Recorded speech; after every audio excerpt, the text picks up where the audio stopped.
बहुत बधाई देता हूं।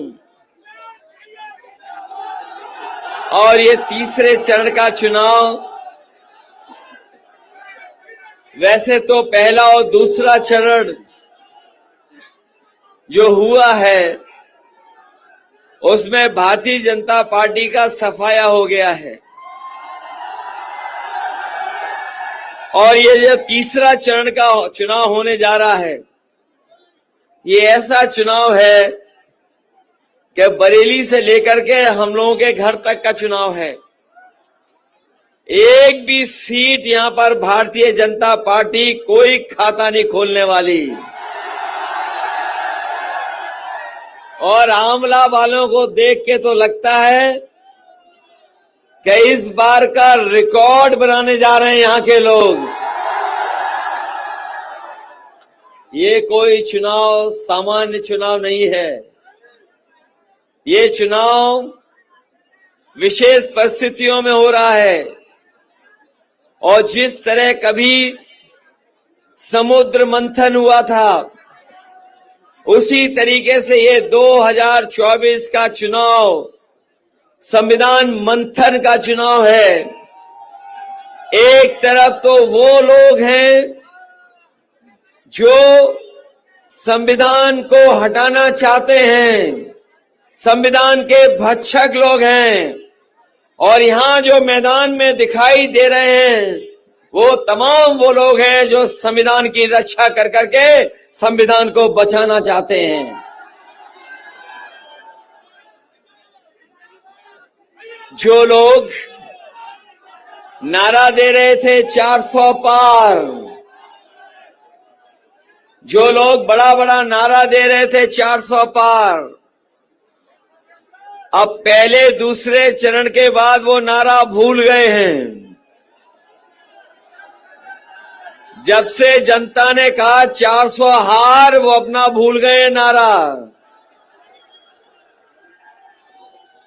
और उनकी भाषा में, उनके भाषणों में बताओ हार का रुझान आ रहा है कि नहीं आ रहा है? ये जो लोग 2024 में वोट मांगने आए हैं, ये पहले भी वोट मांगने आए होंगे। और अभी कुछ दिन पहले मैं आपकी लोकसभा का उनका भाषण सुन रहा था। वो न जाने कितनी बार भारत माता की जय के नारे लगा रहे थे। यहां जितने लोग हैं, हम सब, जितना वो भारत मां को प्यार करते हैं उससे ज्यादा भारत मां को प्यार करने वाले लोग खड़े हैं। लेकिन नारा वो जरूर लगाते हैं, लेकिन हमारे फौजी भाई खड़े हुए जानते होंगे, और ये नौजवान जानते होंगे कि फौज की भर्ती जो होती थी वो पक्की नौकरी होती थी। पूरे जीवन भर वर्दी पहनने का मौका मिलता था।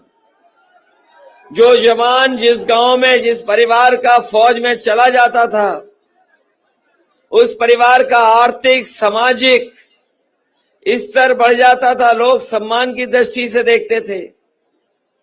वो नौकरी जो मिलती थी वो वर्दी पहन करके सम्मान लगता था। सीमा की रक्षा के लिए एक एक नौजवान महीनों तैयारी करता था, सालों तैयार करता था। लेकिन इस सरकार ने जो व्यवस्था लागू की है, आधी अधूरी नौकरी 4 साल की, हम अपने नौजवानों को कहना चाहते हैं कि हम कभी स्वीकार नहीं करेंगे।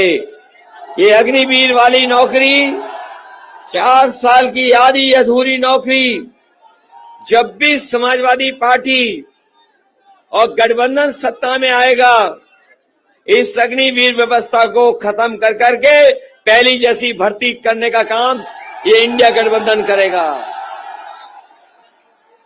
ये नौजवान जानते होंगे, इनका रोजगार तो छिना ही छिना है, नौकरियां भी सब छिन गई। इस सरकार में अब नौकरियां नहीं हैं। जो नौजवान परीक्षा के लिए गया भी होगा, जब वो घर लौट करके आया तो सोचा और देखा उसने कि जो सरकार ने पेपर लिखवाया वो पेपर लीक हो गया। और हमारा नौजवान जानता है, गिनती की होगी, कोई 1 नहीं, 2 नहीं, 3 नहीं, बताओ 10 से ज्यादा परीक्षाओं के पेपर लीक हो गए कि नहीं हो गए? पेपर लीक हुए कि नहीं? ये जाने कैसी सरकार है जो अपनी लीकेज नहीं रोक पा रही है। न जाने कहां से लीकेज है ये, हर पेपर लीक हो रहा है इसमें। और याद रखना नौजवान साथियों, ये आपकी नौकरी नहीं छीने हैं, आपका 1/3 जीवन इन्होंने बर्बाद किया है। बताओ ऐसे लोगों को सबक सिखाओगे कि नहीं सिखाओगे? और मैंने तो कई बार वो गणित समझाया है नौजवानों को और सभाओं में जाकर के। अगर उत्तर प्रदेश के 60 लाख बच्चों का भविष्य इस सरकार ने अंधकार में डाला है, तो अगर केवल उनके माँ बाप का हिसाब लगा लें और एक परिवार के अगर 3 सदस्य इस सरकार से नाराज हैं, तो अभी तक जो परीक्षाओं के पेपर लीक हुए हैं, ऐसे 60 लाख बच्चे हैं जो प्रभावित हुए हैं। और ये 60 लाख बच्चों के अगर परिवार के सदस्यों को जोड़ दें, केवल माँ बाप को, तो 3 का गुणा हम 60 लाख से कर दें तो 1,80,00,000 बनता है। और यही 1,80,00,000 अगर हम भाग दे दें 80 लोकसभाओं से, तो ये 2,25,000 वोट बनता है। बताओ भारतीय जनता पार्टी के पास ये 2,25,000 वोट मनाने के लिए कौन सा हिसाब किताब है? 2,25,000। तभी आपने होर्डिंग देखी होंगी इनकी, कहने को तो ये डबल इंजन सरकार है, लेकिन एक इंजन पहले ही गायब हो गया। और इस क्षेत्र का चलने वाला इंजन तो बहुत खराब वाला है। बताओ ये खराब वाला इंजन बदलोगे कि नहीं बदलोगे? जब ये खराब वाला इंजन बदलेगा तो होर्डिंग पे जो लगा हुआ एक इंजन है वो भी गायब हो जाएगा। न केवल नौजवान का भविष्य अंधकार में डाला सरकार ने, बल्कि हमारे किसानों को धोखा दिया। हमारे किसान भाई और उनके परिवार के सदस्य बैठे हैं, यहां खड़े हैं।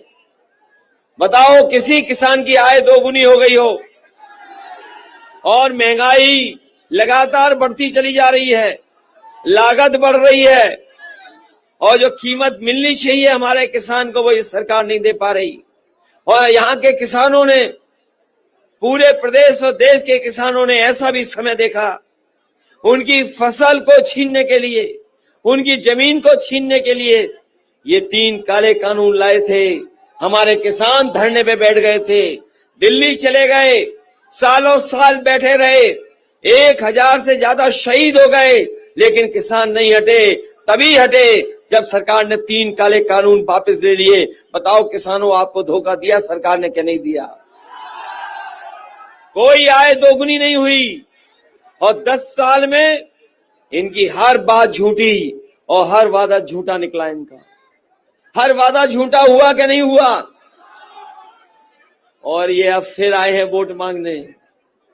बताओ किसान भाइयों, आपके साथ और आपकी खेतीबाड़ी के साथ इन्होंने धोखा दिया कि नहीं दिया? और न केवल धोखा दिया है, बल्कि हमारा किसान निराश हो गया जब किसान को यह पता लगा कि बड़े बड़े उद्योगपतियों का तो कर्ज माफ कर दिया बीजेपी की सरकार ने, और जो बैंकों से कर्ज लिया था 16 लाख करोड़ के लगभग, बड़े बड़े उद्योगपतियों का कर्ज माफ किया सरकार ने। और इसलिए माफ किया क्योंकि बड़े बड़े उद्योगपति इनके साथ हैं। इन्होंने जब कानून बनाया, जब फैसला लिया कि कर्ज का कर्ज माफ होगा, तो इन्होंने नियम बनाया कि जिन लोगों ने 5 करोड़ से ऊपर का कर्ज लिया है उनका कर्ज माफ होगा। बताओ, कोई एक परिवार है किसान भाइयों का जिसपे करोड़ों का हो कर्ज? कोई परिवार नहीं है। इसलिए हम अपने किसान भाइयों को कह के जा रहे हैं, इंडिया गठबंधन और समाजवादी पार्टी ने तय किया है कि दिल्ली में सरकार आप लोग बनाओ, हम लोग किसानों का कर्ज पूरा का पूरा माफ करेंगे। जब ये उद्योगपतियों का कर्ज माफ कर सकते हैं, 5 करोड़ से ऊपर वालों का कर्ज माफ कर सकते हैं, तो बताओ हमारे किसानों पे तो केवल 1 लाख 2 लाख का कर्ज है। 3 लाख का होगा, 10 लाख का होगा, 20 लाख का होगा, तो क्या हम लोग 20 लाख वालों का नहीं कर सकते क्या? इसलिए किसान भाइयों, आपका कर्ज माफ होगा। ये समाजवादियों ने फैसला लिया है, इंडिया गठबंधन ने फैसला लिया है। और यहां पर गरीब मौजूद है, वो जानते होंगे जब इन्हें वोट चाहिए था तो बताओ राशन में रिफाइंड तेल दे रहे थे। जब इन्हें सरकार बनानी थी तो रिफाइंड दे रहे थे, नमक दे रहे थे, दाल दे रहे थे। अब बताओ राशन में क्या दे रहे हैं? ये बाजरा खिला रहे हैं, बताओ गर्मियों में। ये बीजेपी वालों को पता नहीं क्या समझ में आ रहा है। ये राशन में, इन्होंने तो राशन में भी चोरी कर ली। बताओ, राशन ऐसा ही दे दिया इन्होंने। इसलिए हम अपने गरीब जिन्हें राशन मिल रहा है उनको कह करके जा रहे हैं, जो राशन मिलेगा आने वाली सरकार में वो गुणवत्ता के साथ होगा, वो अच्छा होगा। और गुणवत्ता के साथ साथ जो राशन मिलेगा उसके साथ साथ हम लोग आटा, जो बड़े बड़े संपन्न लोग खा रहे हैं बाजार का खरीद करके पैकेट का, जो बाजारों में बिक रहा है पौष्टिक स्वादिष्ट पैकेट वाला आटा, हम लोग आटा के साथ साथ अपने लोगों को डाटा फ्री देने का काम करेंगे। क्योंकि जितना राशन आटा जरूरी है उतना ही बताओ डाटा जरूरी है कि नहीं है। और डाटा इसलिए देंगे, जब पहली बार मोबाइल लिया होगा तो डाटा फ्री रहा होगा। बताओ, फ्री था कि नहीं था? और जब आप चलाना सीख गए तो बताओ पैसा वसूलना शुरू हो गया कि नहीं हो गया? और जब कोविड कोरोना आया था, बीमारी में जो संपन्न लोग थे उनके परिवार के बच्चों का किसी का साल नहीं खराब हुआ।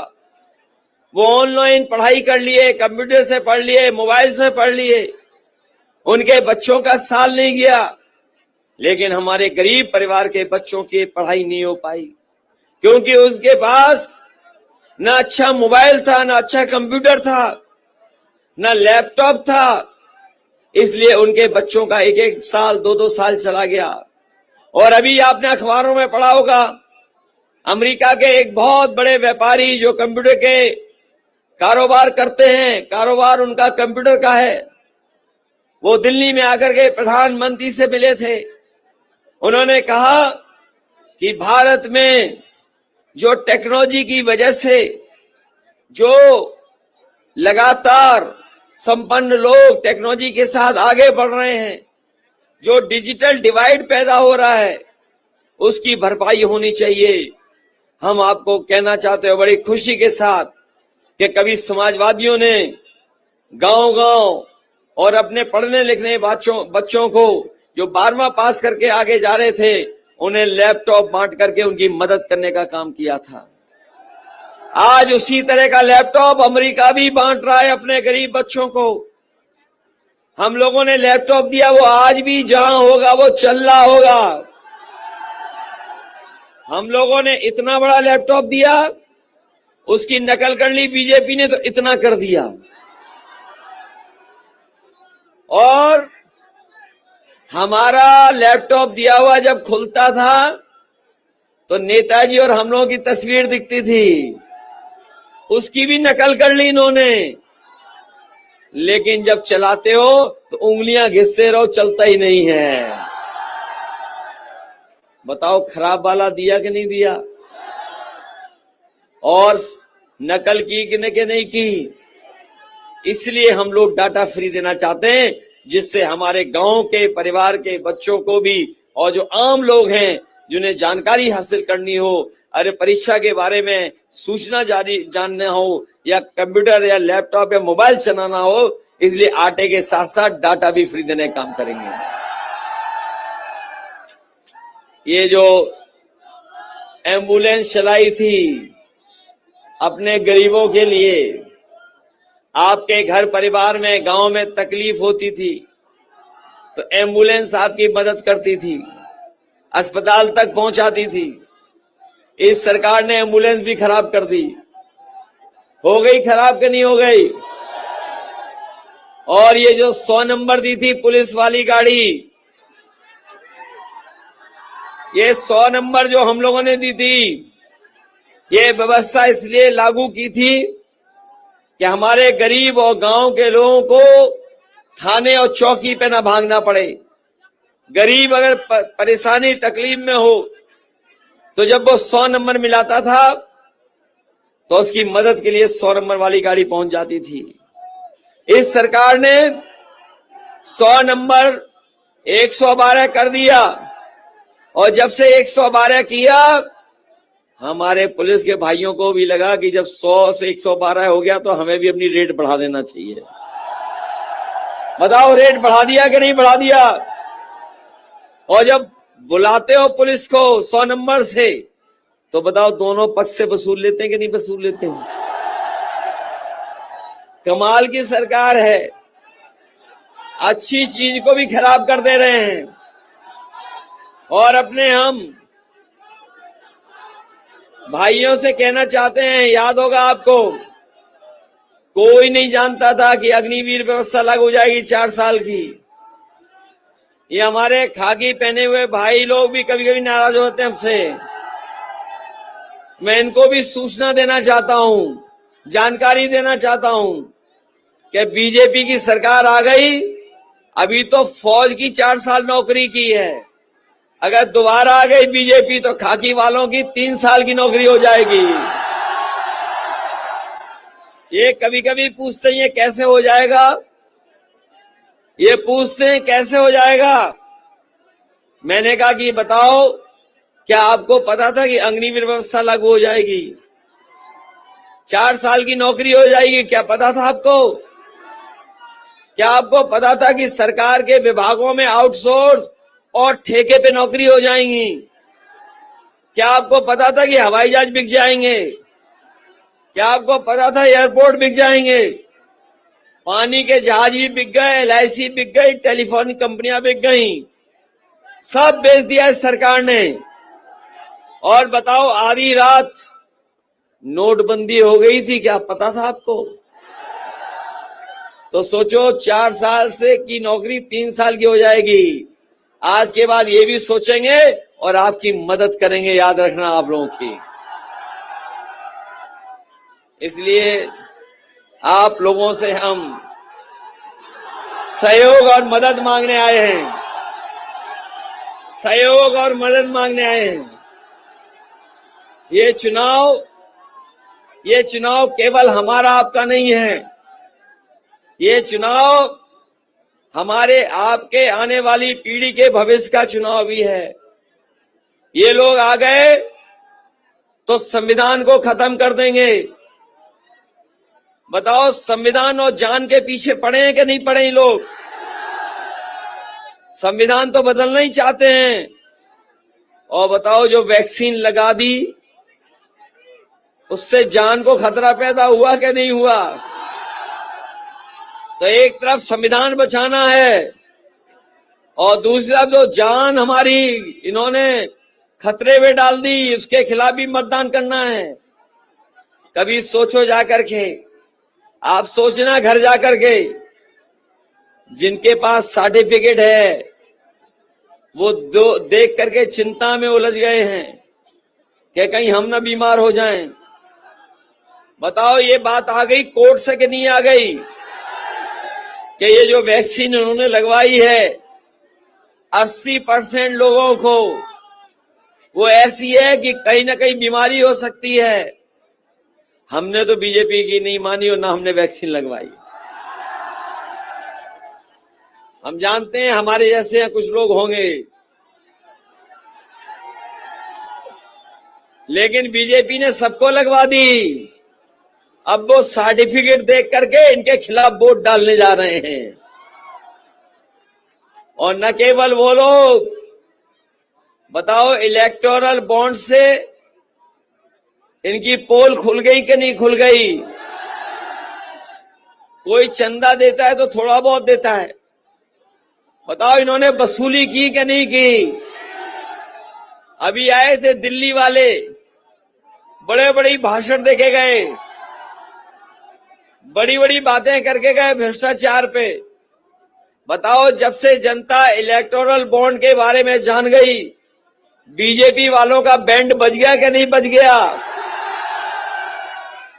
और अगर इनसे पूछ लो इलेक्टोरल बॉन्ड के बारे में तो बाजार में जाके इलेक्ट्रोल ढूंढते हैं आजकल।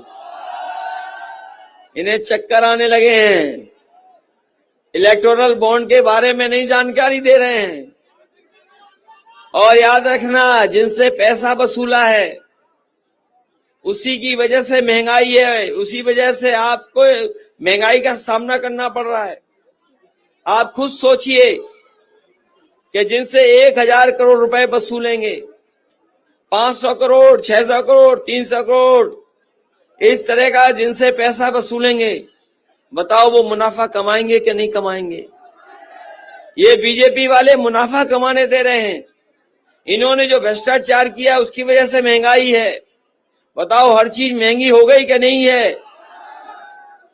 और न केवल महंगा किया इन्होंने, बल्कि लोगों को झूठा भी फंसा दिया। बताओ दिल्ली वाले मुख्यमंत्री को फंसा दिया झूठा कि नहीं? इन्हें हार का डर था, झारखंड के मुख्यमंत्री को भी जेल भेज दिया झूठा फंसा के। बताओ आप लोगों पे झूठे मुकदमे लगाते हैं ये लोग क्या नहीं लगाते हैं? और न केवल झूठे मुकदमे लगा रहे हैं, बल्कि यहां का जो इंजन खराब हुआ है वो दूसरे लोगों को अपमानित भी कर रहा है, दूसरी जाति बिरादरी को अपमानित भी कर रहा है। बताओ अपमानित कर रहा है कि नहीं कर रहा है? हम लोगों ने तो महाराणा प्रताप जी के सम्मान में छुट्टी कर दी थी, बताओ उनको मानने वाले समाज को भी अपमानित कर रहे हैं। ये आपने तो बड़ी कुश्तियां देखी होंगी, कौन सा पहलवान खिसिया जाता है? जो हारने वाला पहलवान होता है तो वो खिसिया जाता है कि नहीं खिसिया जाता है? तो कौन हारने जा रहा है? इसलिए संविधान बचाना, ये संविधान बचाने का चुनाव है। संविधान बचाओगे, संविधान को हटाने वालों को हटाओगे कि नहीं हटाओगे? ये संविधान बचेगा तो हमारा आपका सम्मान बचेगा। यही संविधान है जो हमें न्याय दिलाता है, यही संविधान जो बाबा साहब भीमराव अम्बेडकर जी ने दिया है, वो हमें अधिकार और आरक्षण दिलाता है। ये कहते हैं कि आरक्षण को हम नहीं खत्म कर रहे हैं, लेकिन बताओ नौकरियां खत्म करके सब कुछ खत्म कर दिया कि नहीं कर दिया? और ये आपने तो महंगाई और चोरी देखी होगी या मुनाफे का चक्कर देखा होगा। हम कई बार उदाहरण देते हैं कि हमारे पुराने लोग जानते होंगे पार्ले जी का बिस्किट पैकेट कितना आता था, इतना बड़ा आता था कि नहीं? और जैसे जैसे महंगाई बढ़ी, जैसे जैसे मुनाफा कमाना शुरू हुआ, बताओ पैकेट छोटा हो गया कि नहीं हो गया? बताओ कितने बिस्किट का पैकेट आ रहा है आजकल? याद रखना, बीजेपी वाले आए तो महंगाई बढ़ा देंगे तो हो सकता है एक बिस्किट का ही पैकेट मिले आपको। बताओ बोरी से चोरी हो गई कि नहीं हो गई? पहले कितना चोरी किया और फिर कितना कर लिया? बताओ बगल में प्लांट लगा है फर्टिलाइजर का, फिर भी 5-5 चोरी कर रहे हैं। और याद रखना, ये और आ गए सत्ता में तो आपको पाउच में मिलेगी खाद, पाउच में। इसलिए सावधान रहोगे कि नहीं सावधान? और मतदान के लिए सावधान है ना? रहोगे सावधान? अपने बूथ की खुद रक्षा करोगे आप लोग रक्षा करना, मदद करना। नीरज मौर्य जी को, इनको अच्छे वोटों से जिता देना। अभी हम बधाइयों होके आ रहे हैं, आदित्य भी जीत रहे हैं अच्छे वोटों से, और वहां के लोग, आदित्य वाली पूरी उधर की जनता नीरज मौर्य जी को भी जिता रहे हैं। यहाँ के लोग वहां के मिलकर के बताओ, दोनों जिता रहे कि नहीं जिता रहे? और जो हमेशा कहते हैं कि बरेली के बाजार में क्या गिरा, इस बार भारतीय जनता पार्टी का अहंकार गिरने जा रहा है। बताओ, इनका अहंकार गिराओगे?